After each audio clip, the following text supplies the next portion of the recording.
Hello again. In the last video, we added the RC four-wheel drive Thornbirds mounted on the trail wheels, 22 gram. She's getting some weight to her.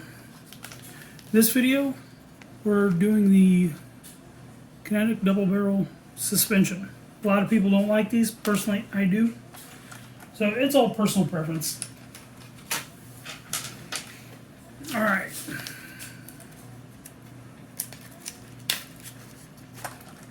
When you open these up, this is what you get.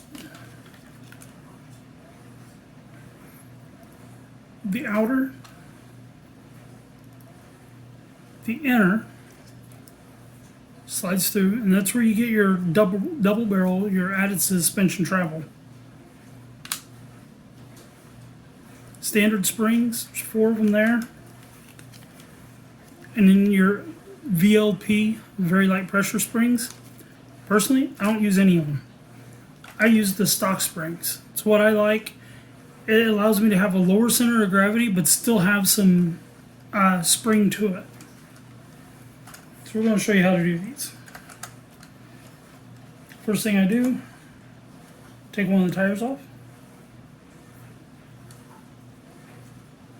I did find with these trail wheels in the last video, it was easier to put these on without these inner screws and then putting these inner screws in later.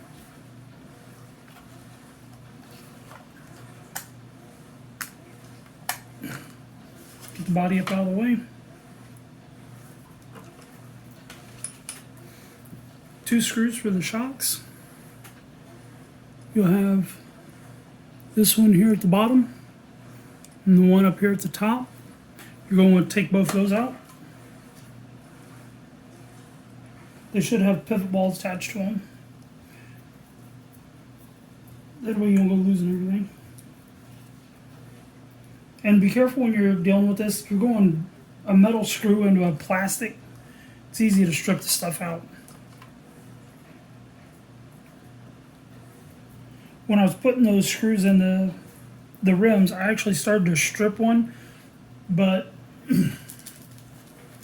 they came with some extras, so it wasn't as big a video. I was able to get it out and then replace it and just throw away the stripped one. Alright, so you get your shock out. This is all the travel you get out of it. In order to take these apart, personally, I pull the spring down, grab a hold of the top of the shock tower itself, and then the very top, I can get it, there you go, and that should unscrew.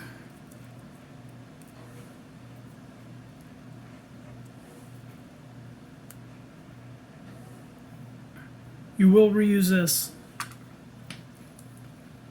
I take the top of the shaft itself has got an Allen on it.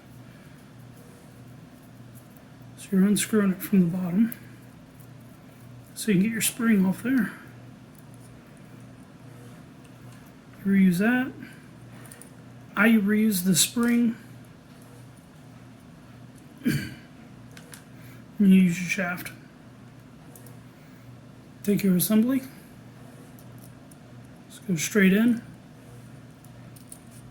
Let it droop all the way. Put your spring on. Get the bottom piece back.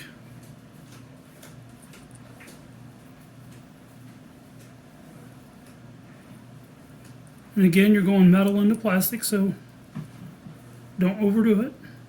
Feel an incorrect tension you'll get used to. You'll know to stop what you're doing. Alright, that's good.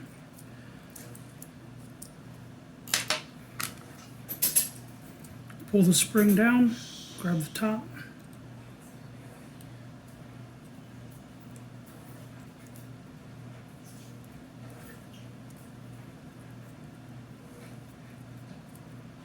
Screw those on. And there you have it. That's all there is to it. See how much more travel you get. And that spring, you would think the spring causes the problem or hangs up or anything, but it doesn't. I was having a lot of problem with the other springs, was giving me too much ride height. I was having a lot of problem with rollover. Thanks to TJ, the RC guy here on YouTube, he told me about using the stock spring, and it made a big difference for me. And then you just reverse what you did here, you just put everything back together.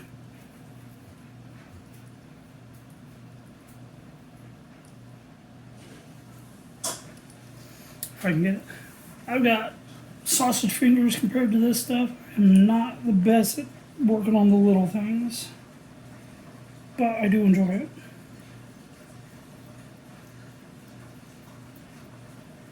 Just tighten them down, make sure you don't over tighten. When you feel it bump, stop it.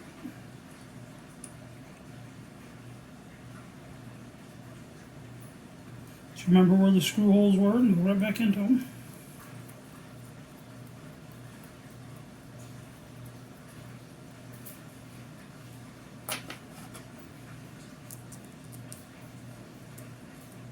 Put your tire back on.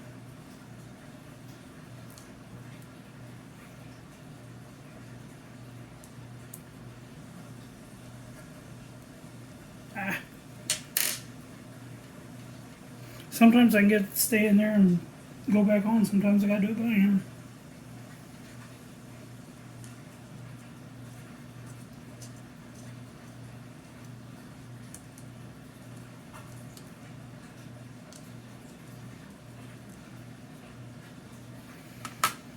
There we go.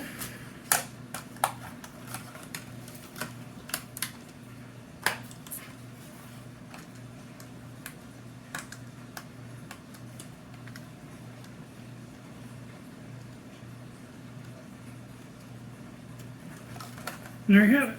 That's for one. You can see how much more droop you get. You get a lot more travel. But when you look at it setting down,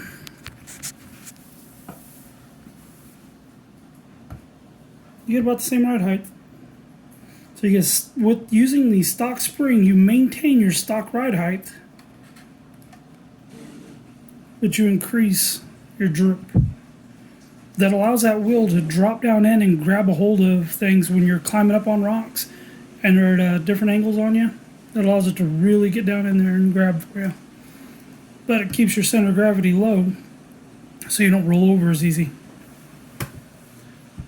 I'll get the rest of these put on and show you some flex in the next video, because I know some people are just all about that flex. It gives you an idea where you're at